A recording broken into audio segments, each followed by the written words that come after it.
You ever notice how someone's smile can change without them saying a word? My wife, Rachel, she's a dental hygienist, has been for almost 15 years. She's got one of those bright, perfect toothpaste commercial smiles. The kind that used to light up a room, mine, especially. But lately, I noticed it didn't reach her eyes anymore. Something about it just didn't feel like mine. At first, I chalked it up to stress. Work's been crazy for both of us. I do HVAC repair, long hours, climbing into hot attics and freezing crawl spaces. Rachel's clinic expanded this year, and she started picking up more shifts. Late evenings, weekend seminars. You know how it goes. It's just for a few months, babe. Sure, that's what I told myself. But here's the thing. We've been married 12 years. I know her rhythm. I know the way she tosses her purse on the couch when she's tired. The way she kicks off her shoes near the door and always forgets one sock in the laundry. I know what her hair smells like when she gets home from work, and I know when she's hiding something. That smile of hers? It wasn't just tired. It was rehearsed. I started noticing other things, too. Little things. Her phone, which used to sit face up on the kitchen counter while she cooked, now stayed glued to her hand or tucked into her purse. Always on silent. She started dressing differently for work. New scrubs, tighter fit. A bit more makeup. A spritz of that perfume I thought she'd stopped wearing 2 years ago. When I asked, she just said, "It's nice to feel pretty." Fair enough. Everyone deserves to feel good. But I couldn't shake the feeling that she wasn't dressing up for me anymore. I told myself I was being paranoid. Insecure. A jealous husband clinging to shadows. But then came the moment that tipped the scale. It was a Thursday. I'd gotten off early from a job across town and thought I'd surprise her. Bring her lunch, Panera, her favorite, and maybe get to meet a few of the folks she worked with. I'd never been to her new clinic, even though she'd been there for over a year. Funny how that happens in marriage. You stop showing up in each other's worlds. Anyway, I walked in, and the receptionist looked at me like I was an alien. "Can I help you?" she said, flipping her clipboard. "I'm Rachel Miller's husband," I told her, holding up the bag. "Just thought I'd bring her lunch." She blinked. "Rachel doesn't work Thursdays." I stared at her. "Are you sure?" "She left the house this morning in scrubs." "Positive," the receptionist said, her voice flat. "She's off every Wednesday and Thursday." I muttered a quick, "Thanks," and walked out of there like someone had just unplugged my spine. Rachel had told me she picked up an extra shift every Thursday. For the last 2 months. I sat in my truck for a long time, the lunch bag sweating on the passenger seat, while a dozen thoughts swirled like dust in sunlight. It's one thing to have a suspicion. It's another thing entirely to realize someone you trust is actively lying to your face. I didn't go home right away. I drove around for a while. Took the long way, with no destination, just me and the wheel and the growing weight in my gut. When I finally pulled into our driveway, Rachel's car wasn't there. She didn't come home until almost 8 that night. Said there was an equipment issue at the clinic. I didn't say anything. I didn't accuse. I just watched her smile at me, that same bright, practiced smile, and felt like I was staring at a stranger. She kissed me on the cheek, asked about my day, and curled up on the couch like nothing had changed. But everything had. And whether I wanted to admit it or not, I knew one thing for sure. Whatever was going on, it didn't start today. And it wasn't going to end quietly. After that Thursday, I started paying attention in a way I hadn't before. Not in the paranoid way people imagine. No rifling through drawers or hiding in the bushes with binoculars. No, I just observed. Like how a mechanic listens to a car when it starts knocking. You don't yank the engine apart right away. You listen for the rhythm. The skips. The misfires. And Rachel? She was misfiring all over the place. She started taking longer showers. Her phone stayed on vibrate 24/7. And she kept saying she was tired, always tired, but she'd stay up late scrolling through her phone, texting with someone who clearly made her smile more than I did. But here's what really got me. She stopped flossing in front of me. I know that sounds stupid, but she's in dental hygiene. Flossing's her religion. Used to be, she'd floss while we were brushing side by side, bumping elbows in the mirror like a couple of teenagers. But one night I realized I hadn't seen her do it in weeks. Then it hit me. She was flossing somewhere else. With someone else. I started to build a mental timeline. Thursdays she was working late, but didn't actually work those days. Mondays she came home with coffee I never saw her drink, always from that same cafe across town. And every other Saturday, she said she had inventory duty at the clinic, which made no sense for a hygienist. So one Monday morning, I followed her. Not far. just enough to see where she actually went after leaving the house in her soft pink scrubs and ponytail. She didn't go to the clinic. She went to Dr. Caldwell's office. Now, Dr. Greg Caldwell had been our family dentist for about 8 years. Tall guy, mid-40s, ran triathlons, had a perfect tan year-round. One of those people who smiles too big, too often. I always got the sense he enjoyed the sound of his own voice a little too much. Rachel had always said he was just a boss, but I remembered her laughing at his jokes during cleanings a little too long, and how he always managed to be the one checking her work on her patients, not the other assistants. At the time, I figured it was normal. But that Monday, she walked into the back entrance of his private practice like she'd done it 100 times before. She wasn't carrying a bag. She wasn't on the schedule. She was just there. I didn't confront her that day. I couldn't. I sat in my truck across the street watching the door for 45 minutes until she came back out, hair a little messier, makeup retouched. Then she drove straight to the clinic and clocked in like nothing had happened. That night, I laid next to her in bed, watching the ceiling, pretending to sleep while she texted someone beneath the covers. I wasn't ready to see it yet, but I already knew the answer. I was sleeping next to a woman who had learned how to lie with her eyes open. The worst part? She still kissed me goodnight. Like it was just another day. Like I didn't already see the cracks forming in her perfect little smile. I've always believed that people don't just wake up one morning and decide to cheat. It starts slowly. Small lies, little omissions. Then one day, you're standing in your kitchen pouring coffee, and the woman across from you, the one you married, the one you built a life with, looks completely familiar and utterly foreign at the same time. That was Tuesday morning. Rachel stood at the sink rinsing her mug, humming some pop song from the radio. She was wearing that faded hoodie she always claimed was too comfy to throw out, but now I couldn't help but wonder whose hands had tugged it over her head recently, or how many times she wore it for someone else before coming home and curling up on the couch with me like nothing was off. "You working late again tonight?" I asked casually, taking a bite of toast. She didn't even blink. "Yeah, Dr. Caldwell's got back-to-back crown work today. I'm staying to help sanitize the tools." Sanitize the tools. Right. I just nodded. "Cool. Need me to pick anything up for dinner?" "No. I'll grab something after." "Don't wait up." That was the third time in 2 weeks she'd told me not to wait up. I used to wait anyway. Used to sit on the couch with the TV muted, watching headlights sweep past the living room window. But lately I'd stopped. Not out of anger. Just fatigue. Emotional gravity. Like every word between us was getting heavier and slower. That night, though, I didn't go home after work. I parked across from Dr. Caldwell's office again, 2 blocks down this time, behind a delivery van. I sat there with a lukewarm Mountain Dew and a bag of pretzels from the gas station, listening to a true crime podcast I didn't care about. Just background noise to drown out the part of me still hoping I was wrong. It was nearly 7:30 when the lights inside the clinic finally went dark. A minute later, the side door opened, and there she was. Rachel, hair tied up, scrubs wrinkled, holding a tote bag slung over one shoulder. She looked around quickly, then walked to the rear parking lot. But she didn't get into her car. She got into his. Dr. Caldwell's black Lexus. They didn't drive far. Just 5 minutes away, to an apartment complex I recognized, Willow Oaks. Not exactly luxury, but nice. Clean. Quiet. I followed from a distance. No headlights. Engine barely above a hum. I parked and waited. Watched them walk up the stairs together like they'd done it 100 times before. He opened the door. She stepped inside first. He followed, hand on her lower back. The door closed. And that was it. Nothing dramatic. No music swelling. No Hollywood explosion of guilt and confrontation. Just 2 people disappearing behind a beige apartment door like it was the most normal thing in the world. I stayed in my truck for another 30 minutes. Didn't move. Didn't cry. Didn't curse.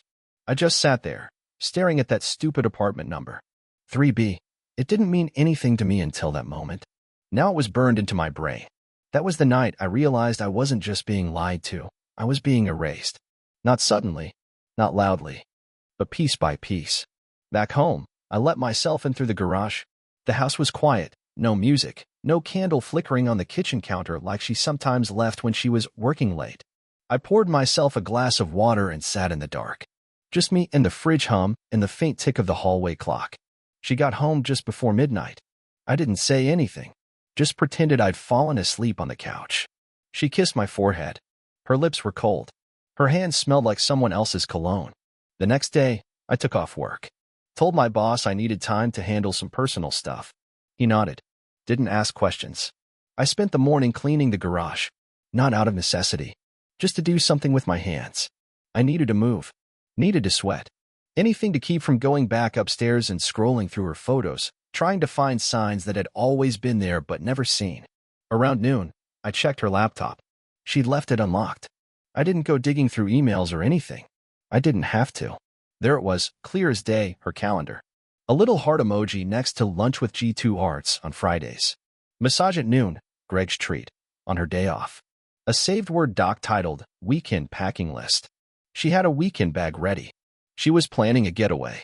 I closed the laptop and sat still for a long time. Not angry. Not even heartbroken. Just stunned by the normalcy of it. Like cheating had become something you penciled in between errands and Costco runs. That evening, Rachel got home earlier than usual. She tossed her purse on the chair, kicked off her shoes, and leaned over to kiss me. I turned my head. She froze. What's wrong? I shook my head. Nothing.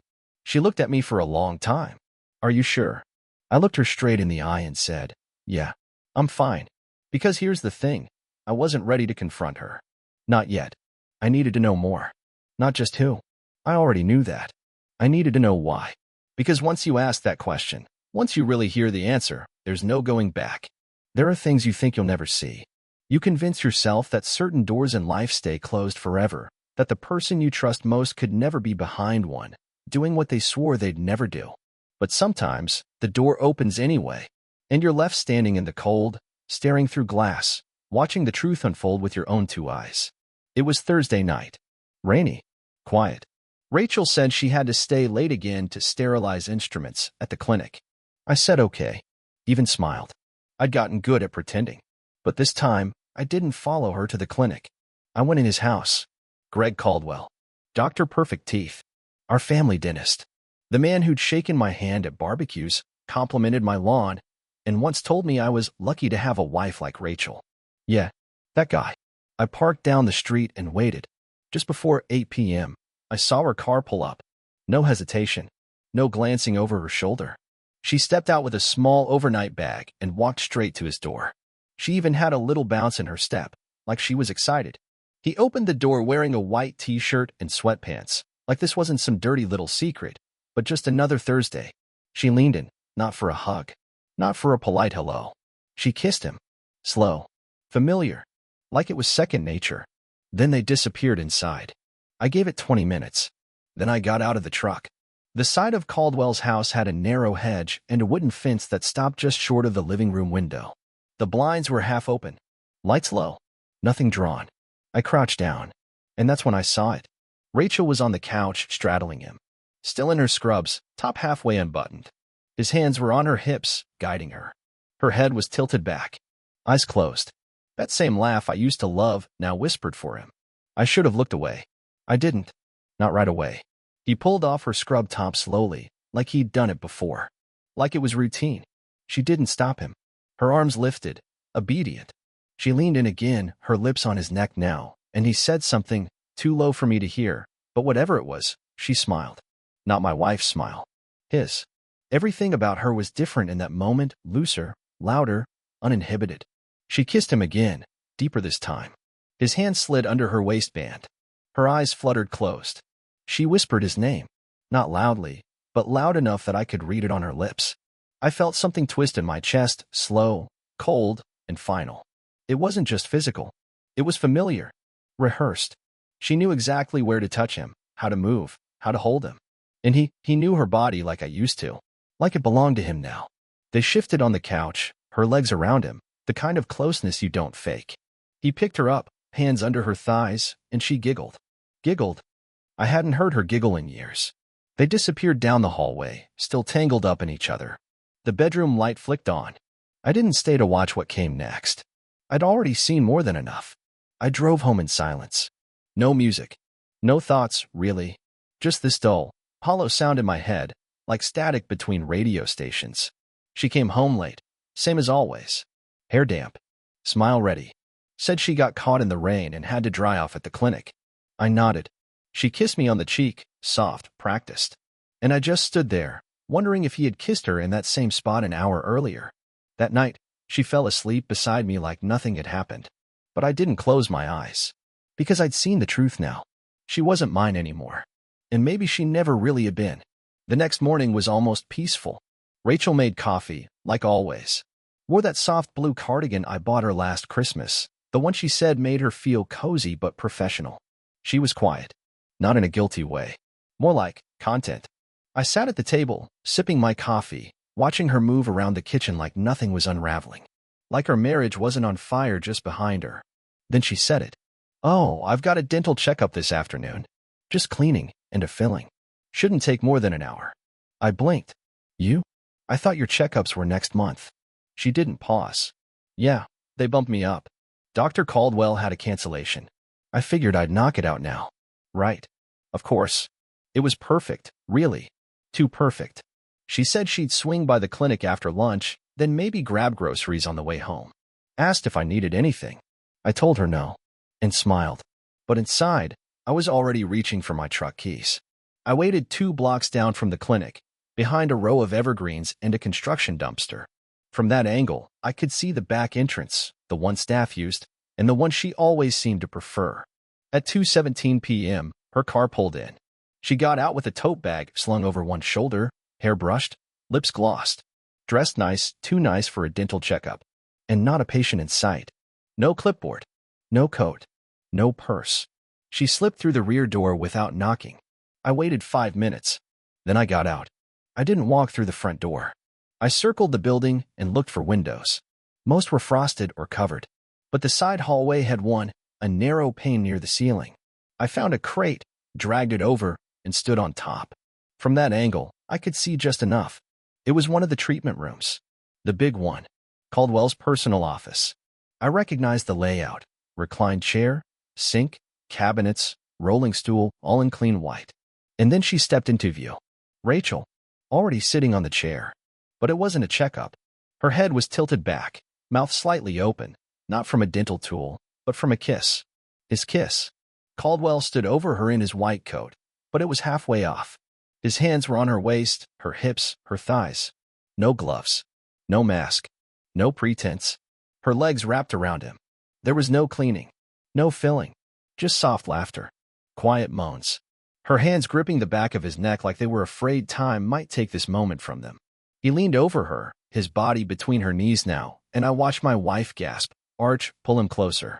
Right there. In the chair where I used to sit. The one where she once held my hand when I got a tooth pulled. The one where she told me, smiling, "This is where we take care of people." Now it was just where she gave herself away. Her hair fell across the headrest. His hand slid beneath her shirt. And then as she whispered something, I couldn't hear it, but I saw his face change. He laughed. She smiled. And in that moment, I knew. She wasn't confused. She wasn't torn. She had chosen this. She was home there. I climbed down from the crate, wiped the rain off my sleeves, and walked back to my truck. The city moved around me like it always did, cars passing, people on sidewalks, kids getting off school buses. But in my chest, it felt like time had cracked in half. When Rachel came home that night, she said her mouth was sore from the filling. Asked if we had any ibuprofen. I said I'd check the cabinet. And I did. But all I found was a woman I didn't recognize anymore. A woman who could walk out of someone else's arms, into mine, and never miss a beat. She smiled at me over dinner. That same, careful smile. And I smiled back. Because that's what you do when the lie becomes routine. You play your part. At least, until you're ready to rewrite the script. I waited 2 more days. Not because I was unsure. Not because I was afraid. I just needed the silence first. Sometimes, when something breaks that badly, you have to sit with the wreckage before you start asking questions. Rachel came home Friday evening with Thai takeout and a bottle of wine. She set it all on the counter like nothing had changed. Like we weren't 2 strangers sharing the same space, pretending we didn't hear the truth screaming from the cracks in the walls. We ate in silence.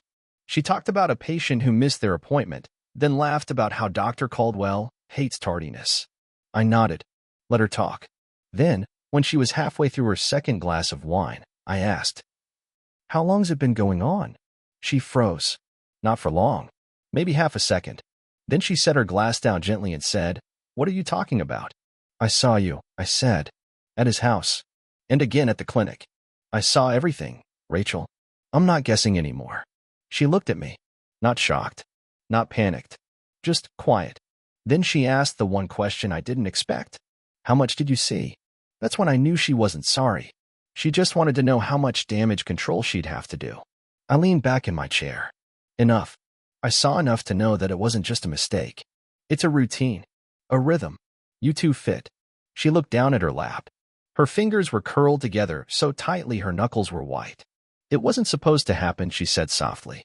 It started slow. After hours. Coffee, paperwork, long talks. I didn't interrupt. I felt invisible at home, she continued. You were always tired. Always fixing something. Always distracted. Greg, he noticed me. I let that hang in the air. You could have said something, I said. You could have told me you felt alone. That something was wrong. But instead, you let him put his hands on you in a chair where I used to sit. She winced, just a flicker, but didn't look away. I didn't want to hurt you, she said. I laughed. Just once. Dry and low. You didn't want to hurt me, I repeated. Rachel, I watched you wrap your arms around him like he was your husband. I saw the way you looked at him. You've never looked at me like that. Not even when we were young. Her jaw tightened. That's not true. It is, I said calmly. And you know it. Silence. She stood up, walked to the sink, and started rinsing plates that didn't need rinsing. I didn't plan it, she said. I swear. But once it started, I couldn't stop. I nodded. Because you didn't want to. She didn't argue. I walked to the living room, sat on the couch where we used to cuddle on Sunday mornings, where she'd fall asleep on my chest while I watched football and rubbed her back without even thinking about it. She followed, slow and quiet. Do you love him? I asked. She hesitated. Then, I don't know. That hurt more than yes. Because maybe means there's still feeling. Still gravity. Does he love you? She shrugged. I think so. I looked at her. The woman I married. The woman who used to cry during Disney movies, who couldn't cook rice to save her life, who used to dance barefoot in the kitchen when her favorite song came on. Now she was standing in front of me, blinking at the floor like a kid caught shoplifting, except she didn't seem guilty. Just exhausted. I need to ask you something, I said, my voice low. She looked up. Was I ever enough for you? Or was I just the guy who gave you a safe life until something more exciting came along? She didn't answer right away. And when she did, it wasn't cruel. But it was real. You were safe, she said. You were stable. You were everything I was supposed to want. And for a long time, I convinced myself that was enough. I nodded. That was all I needed. No screaming. No plates thrown. No slammed doors. Just a simple, awful truth spoken plainly, like it wasn't meant to cut, but did anyway. I stood up, walked past her, and paused in the doorway. I'm going to the hardware store tomorrow, I said. When I get back, I'd like you to be gone. She didn't ask if I was serious. Didn't beg. Didn't cry. She just nodded and whispered, okay. And that was it. That night, I lay in bed alone. And for the first time in months, I slept straight through. Because sometimes the heaviest part of betrayal is waiting for them to admit it. And once they do, the weight shifts. It's no longer yours to carry. I didn't plan on confronting him. Honestly, I thought I'd never want to see his face again. But sometimes life hands you a moment, and all you have to do is show up for it. It happened the day after Rachel left. I was out running errands, post office, gas, groceries. You know, the kind of meaningless tasks that keep your mind just busy enough to keep from sinking. I just parked outside the hardware store, engine still ticking, when I saw him. Dr. Caldwell. He was standing by his car, talking to someone on the phone, wearing his white coat, like always, smiling. He looked relaxed, like a man without consequence. Something about that smile made my hands curl around the steering wheel. I got out of the truck, walked over. He didn't notice me at first. Greg, I said. He turned. His smile faltered, then came back, thinner this time. Polite. Adam, right? Right, I said. Rachel's husband. He hesitated. I heard. I nodded slowly. Yeah, she's gone. He swallowed. The confident posture stiffened just a bit. Listen, man. I didn't mean for it to happen like this. I studied his face. Up close, he looked different than he did through the window or the clinic glass. Smaller. Older. A few more lines around the eyes. A man who suddenly realized he might have stepped into something deeper than he could swim. I just have one question, I said. That day she came in for her checkup, was it even her teeth you were working on? His lips parted like he had a script ready, but no words came. So I answered for him. I saw it, Greg. Through your office window. The chair. Her legs. Your hands. I know every inch of that room. I know that it wasn't about fillings or floss. He rubbed the back of his neck. It's not what you think. Really? Then what is it?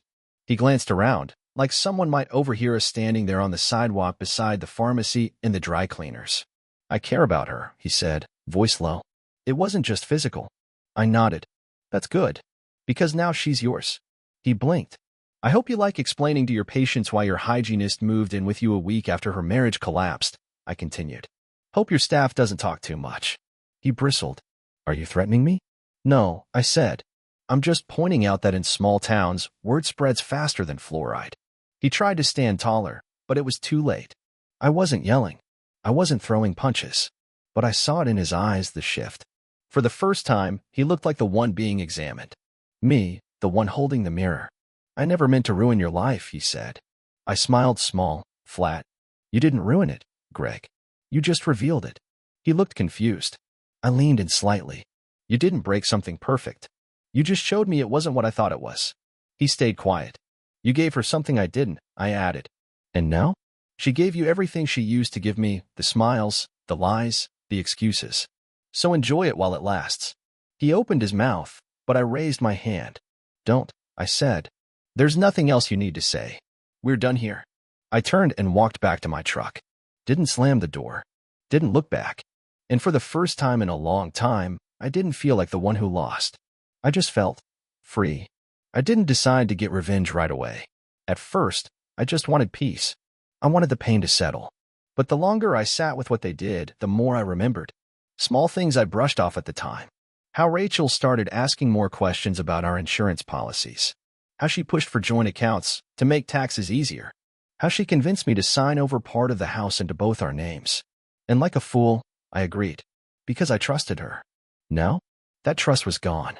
And once I let go of that, I started thinking differently. Not angry. Not reckless. Strategic. First target, the house. On paper, it looked like we owned it together. But legally, my parents gifted it to me before we were married. And I still had the original deed, locked away in a safety deposit box. My lawyer had it reviewed. Rachel's name shouldn't have been on anything. We filed a motion. I transferred full ownership back to myself. She didn't even see it coming. Then I went after the accounts. Turns out Rachel wasn't just lying in bed with Greg. She was sending him money. Not a lot, just a few hundred here, a few hundred there. Always under names like GC Wellness or Office Reimbursements. But I tracked it, pulled the statements, highlighted the transfers, built a timeline, handed everything to my attorney. We didn't go after her. We went after him, Greg Caldwell. Turns out, he'd been offering consulting services to patients on the side, off the books. Totally against his clinic's policy. And sleeping with a patient's wife while accepting money from her? Well, that doesn't look so great to a professional ethics board. Within 2 weeks, Greg lost his license to run private practice. And the house of cards started falling. Rachel had nowhere to go. She thought she'd stay in the house, the one I grew up in, paid for, maintained. She was wrong. She had no legal claim to it anymore. And her lawyer? He tried to talk tough until he saw the paperwork. Then he started using words like amicable settlement and limited options. She moved into a motel. Then a small one-bedroom on the east side of town, loud neighbors, stained carpet, broken blinds. I know because I drove by once. Greg set up shop in a second-rate strip mall office. Half the town stopped going to him. Word gets around. Especially the kind of word that starts with, "Hey, isn't he the dentist who?" You get the idea. Me? I went back to work. Didn't brag. Didn't tell anyone what I'd done. But people noticed. Neighbors shook my hand more firmly. Friends bought me beers I didn't ask for. One guy pulled me aside at a cookout and said, "You handled it better than I ever could have." I didn't say anything. Because it wasn't about handling it. It was about taking back what was mine. Not out of rage. Out of principle. A few weeks later, Rachel texted me. No build-up. Just, I made a mistake. I read it once. And never wrote back. Because some apologies come too late. And sometimes, the most powerful thing you can say is nothing at all.